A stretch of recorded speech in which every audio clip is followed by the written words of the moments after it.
अस्सलाम वालेकुम नाज़रीन, जाहिद हुसैन छिपा हाजिर खिदमत है। उम्रे पर जाने की तैयारी पकड़ें क्योंकि बहुत जल्द उम्रा भी स्टार्ट होने वाला है और उम्रा की कुरानदाजी भी होने वाली है। तो फिर आप में से कुछ खुश नसीब इंशाअल्लाह उस मुक़द्दस सरज़मीन पर जाएंगे जिसकी तमन्ना हर शख्स अपने दिल में लिए बैठा है। हमारी हाज़री होगी इंशाअल्लाह मक्कतुल मुकर्रमा में भी, और साथ साथ हम मौजूद होंगे मदीना मुनव्वरा की पाक सरज़मीन पर भी।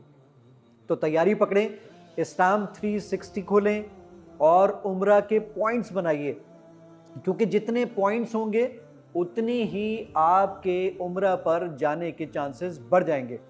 तो जनाब, इंतज़ार किस बात का है? उठाइए मोबाइल फ़ोन और पॉइंट्स बनाइए।